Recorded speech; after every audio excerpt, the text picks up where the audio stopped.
I'm Logan Crawford, and right now on Spotlight, we are talking to 2024 presidential candidate Daryl Constantine about the race for the White House and the fact that he is doubling down on his challenge to President Trump.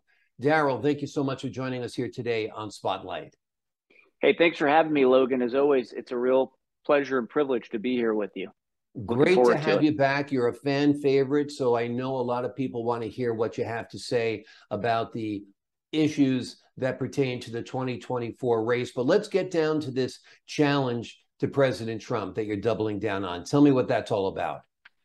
Yeah, well, I've just continued to be deeply concerned about the direction that he is taking the Republican Party, and he's really kind of holding the party hostage. And if he is in fact planning on running again, as he appears to do, I think he should step forward and say that because I've certainly put myself forward and looking forward to debating him, and we're going to be going around and publicly challenging him to that discussion because again, while we were supportive of many of the things that he accomplished as president, I think it's time to move on. And I think that he needs to really make a quick decision about what he's doing or get out of the way for new leadership such as myself.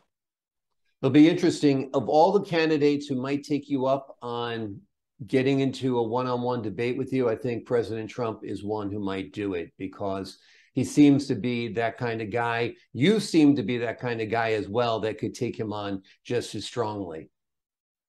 Yeah, and I don't want to beat up on the guy who's got a lot of legal problems, but the fact of the matter is, the country needs leadership, and we don't have that from the current administration. And, I'm going to be going around and making that noise louder and louder. And, I've been sort of saying that he can run, but he can't hide. Obviously, eventually we'll get to the primaries and God willing, we'll have that discussion there. But yeah, it needs to happen. It needs to happen sooner rather than later because not only America, but really the rest of the world is looking and going, hey, what's going on over here? And we need to step forward and really provide some leadership and direction, especially from the Republican Party, which Americans are turning more and more to for that leadership. Absolutely. Now, let's talk about the 2020 election results. Believe it or not, they're still being talked about. You made a good point last time. President Trump was president during the 2020 election. If he felt it was unfair, he had the power to do something then rather than complain about it now. What are your thoughts on the 2020 election results? Yeah, I think that those results, this is a thing of the past, and really it's time to move forward. And I do know that there's a lot of unrest amongst the conservative grassroots and the Republican base.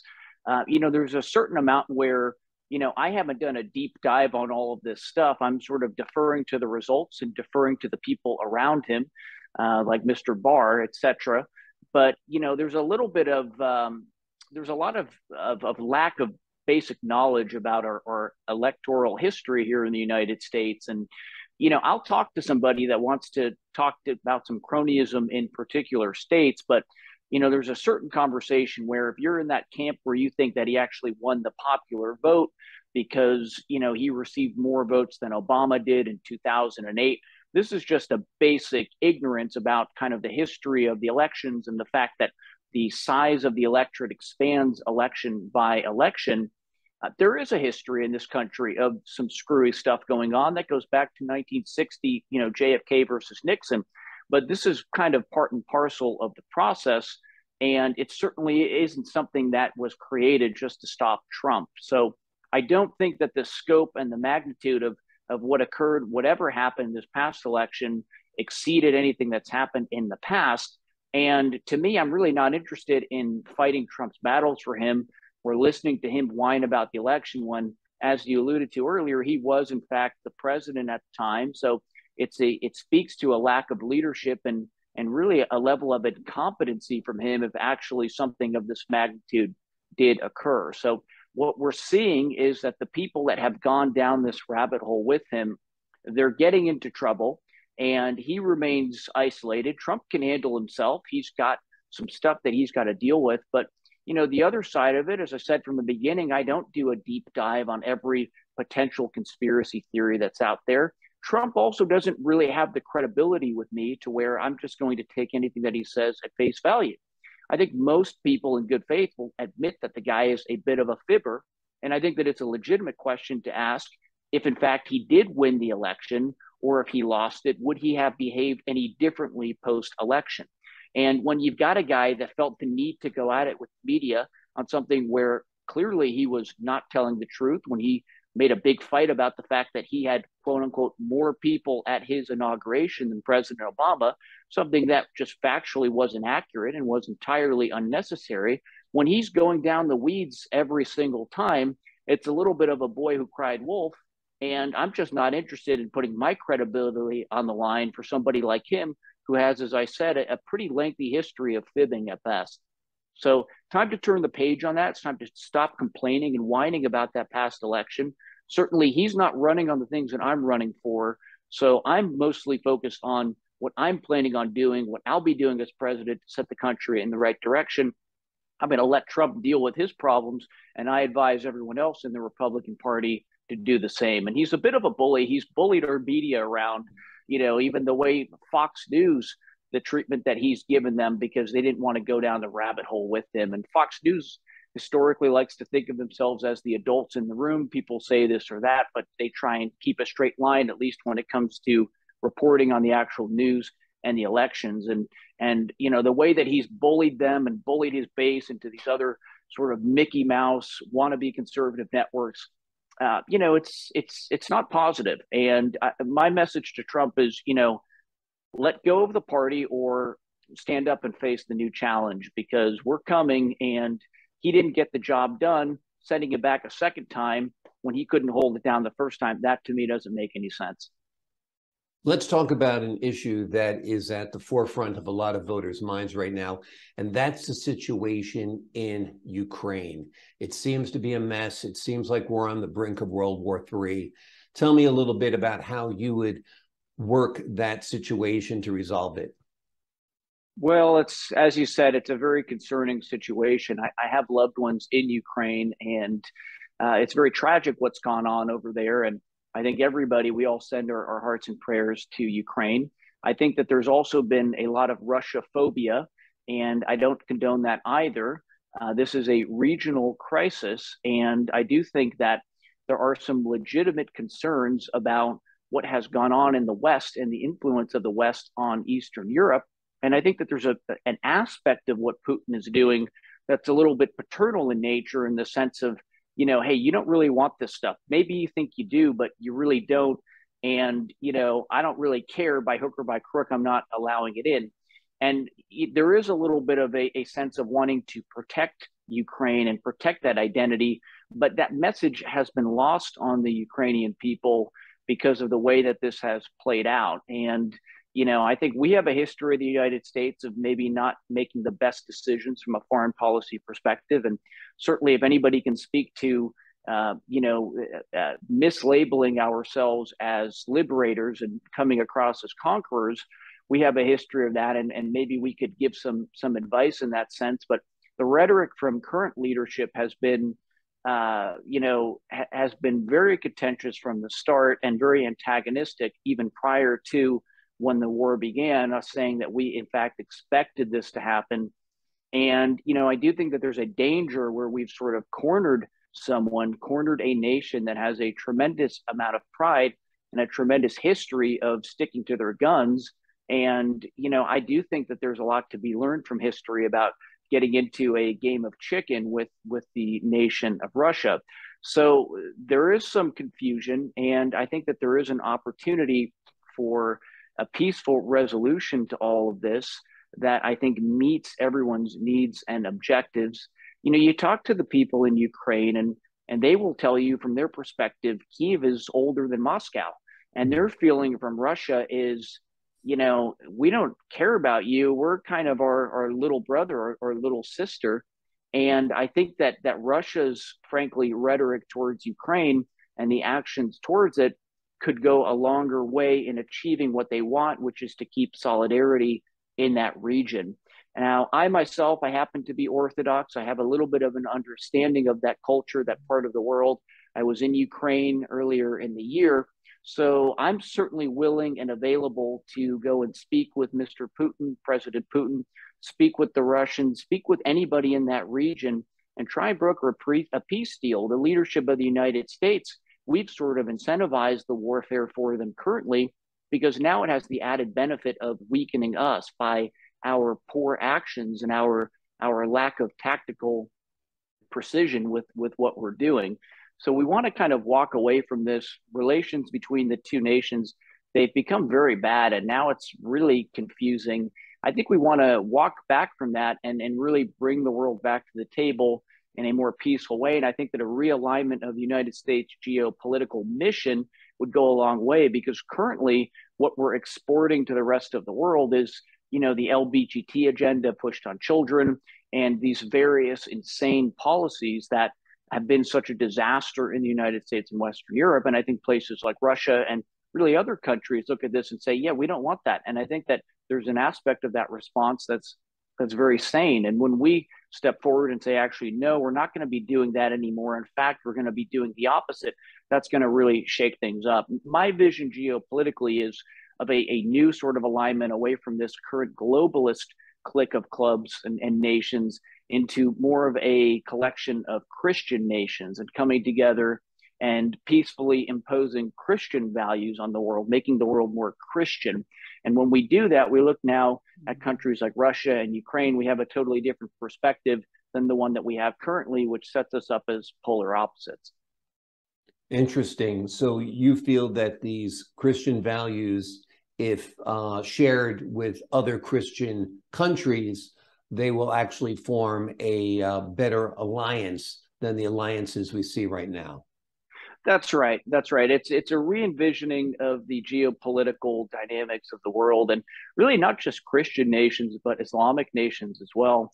What you're going to find is that all countries, and really most countries and religions of a faith that has stood a test of time, there's a similar alignment in reaction to sin. The difference is, I mean, I get this question a lot about, how do you perceive your message coming across to Muslim Americans, as an example? And I don't see a problem there at all. I think that Christians and Muslims are aligned in our desire to protect children from pedophilia.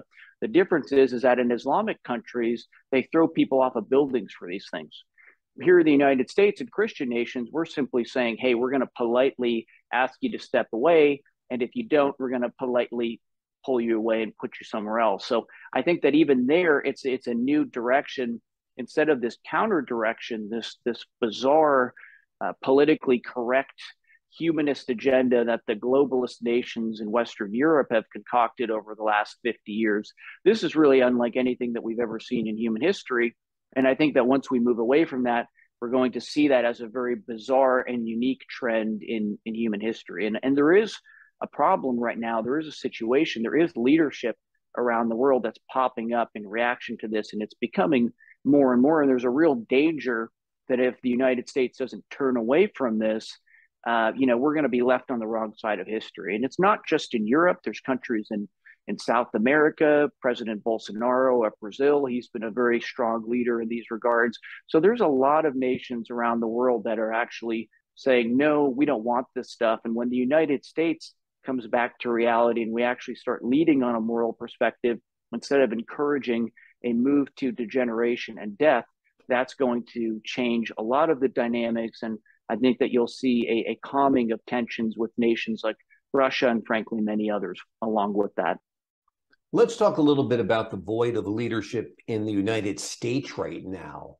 President Biden seems like he rules by fiat. I mean, he just issues executive order after executive order, and that's not the American way. I mean, we all know from how a bill becomes a law that it goes to the Congress, to the Senate, then to the president's desk. But there's this end run right now. Everything's done in the name of either terrorism or COVID, and executive orders are issued. What do you think about all these executive orders? Well, I think certainly, yes, this is not the way that our process was envisioned.